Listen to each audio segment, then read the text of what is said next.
2026 December లోపల Indian prime మినిస్టర్గా యోగి ఆదిత్యనాథ్ రావటం జరుగుతుంది. జై శ్రీరామ్. 2022 నుంచి 2025 అక్టోబర్ వరకు మొత్తం 19 ప్రెడిక్షన్స్ అనేవి నేను చెప్పినట్టు జరిగినాయి.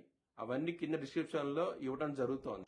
కుంభరాశికి అధిపతి శని. కుంభరాశిలో ధనిష్ట 3-4 పాదాలు, శతభిషం 4 పాదాలు, పూర్వభాద్ర 1, 2, 3 పాదాలు ఉంటాయి.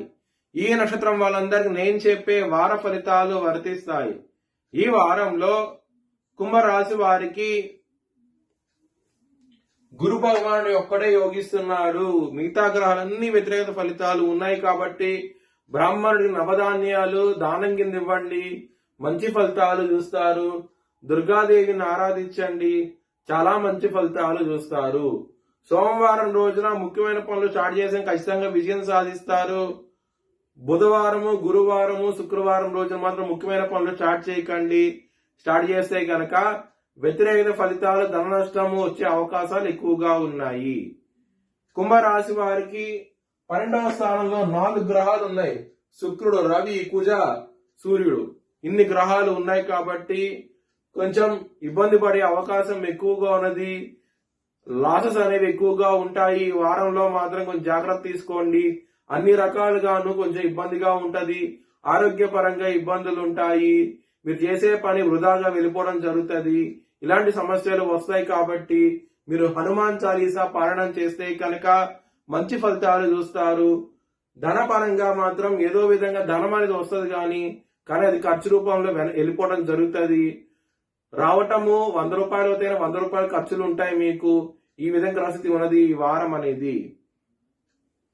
ఫ్యామిలీ పరంగా ప్రాబ్లమ్స్ ఉంటాయి. లవర్స్ కి కూడా బ్యాడ్ టైం నడుస్తోంది. ఈ వారం అనేది అంత అనుకూలంగా లేదు మీకు. శత్రువులు అనే వాళ్ళు తక్కువగా ఉంటారు. ఆరోగ్యపరంగా కొంచెం ఇబ్బందులు అయితే ఉంటాయి.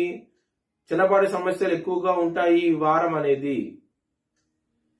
శత్రువులు అనేవాళ్ళు ఉండరు మీకు. బిజినెస్ పరంగా మాత్రం పెట్టుబడి అనేది తగ్గించి పెట్టుకోండి. ఇబ్బందులు పడే అవకాశం ఎక్కువగా ఉన్నది. మ్యారేజ్ పరంగా ఇబ్బందులు ఉంటాయి. సప్తమాధిపతి అయిన సూర్యుడు వ్యయ స్థానంలో ఉన్నారు. మ్యారేజ్ పరంగా ప్రాబ్లమ్స్ ఉంటాయి. కొంచెం జాగ్రత్త తీసుకోండి. ఏలినాటి శని నడుస్తోంది మీకు. దాని మూలంగా కొంచెం ఇబ్బందులు ఉంటాయి. దశమాధిపతి అయిన కుజుడు వ్యయ స్థానంలో ఉన్నారు ఇక్కడ. దీని మూలంగా మీకు వృత్తిపరంగా మాత్రం అవమానాలు, శ్రమకు తగ్గిన ఫలితం రాకపోవటము ఇలాంటివి ఉండే అవకాశం ఉన్నది. మీరు కొంచెం జాగ్రత్త తీసుకోండి.